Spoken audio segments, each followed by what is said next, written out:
মাসে টাকা কম দিছিলাম, বলছিল যে তুই টাকা কি করস, তুই টাকা সবগুলো দেশে যাস না কেন। এই মাসের আগের মাসে আমি অসুস্থ ছিলাম, আমার 5,000 বাংলা টাকা, 14-15,000 টাকা আমার মানে খরচ হয়েছে আমার অসুস্থতার পিছনে। আসসালামু আলাইকুম। সোশ্যাল মিডিয়াতে আসতে পারি না, অনেক ব্যস্ততা।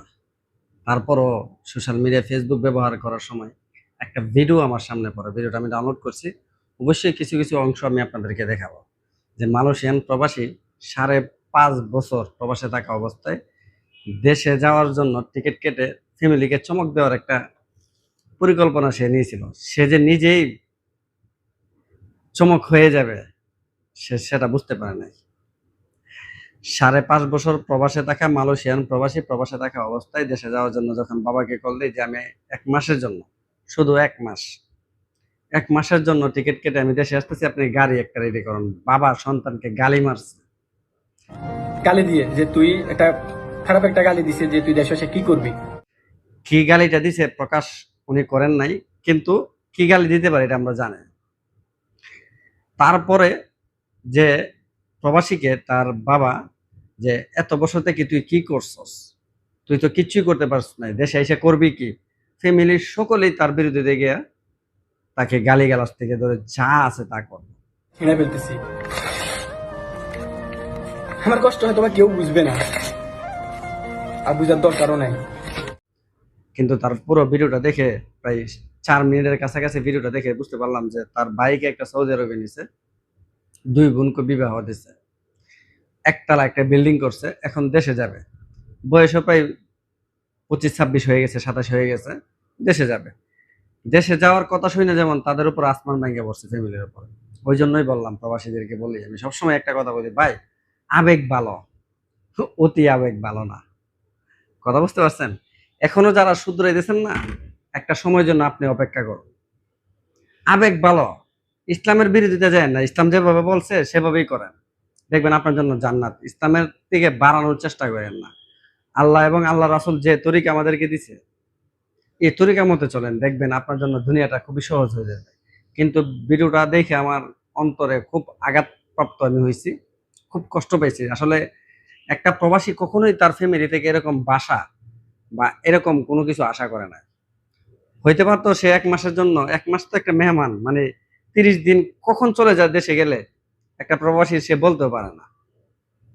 যাই হোক, সে বলতেছিল যে সে তার পাসপোর্টটা ছুঁড়ে ফেলে দিছে, যে আমি এখন কোম্পানিতে আবার পাসপোর্টটা আমি রিটার্ন দিয়ে দেবো। আমি বলি কি ভাই, যারা প্রবাস থেকে আমার ভিডিওগুলো দেখেন, আসলে আমি সেরকম ভাবে ভিডিও বানাইতে পারি না, সকলের মতন কন্টেন্ট ক্রিয়েটর ভিডিও এডিটিংও করতে পারি না। আমি নর্মাল একজন মানুষ, নর্মাল হিসাবে আমি একটা কথা বলতে চাই যে ভাই আবেগ ভালো, অতি আবেগ ভালো না। ফ্যামিলিকে অবশ্যই আপনি দেখবেন, কিন্তু এমন ভাবে দেখা ওই মালয়েশিয়ান প্রবাসী ভাইয়ের মতন হয়েন না যে সকল টাকাগুলো ফ্যামিলিকে দিবেন, পরিশেষে যেন আপনার রেজাল্টটা শূন্য না আসে। এত কষ্ট করে পরীক্ষা দিলেন, পরীক্ষা দেওয়ার পর যেন শূন্য না আসে। আমি সবসময় প্রতিটা ভিডিওতে একটা কথা বলি যে আগে নিজে ভালো থাকুন, নিজে টাকাওয়ালা হন, অন্যদেরকে টাকাওয়ালা বানাইতে পারবেন। নিজে সুখী হন, অন্যদেরকে সুখ দিতে পারবেন। আপনার সকল ভান্ডার অন্যদেরকে দিয়ে আপনি নিজে সুখী হতে পারবেন না।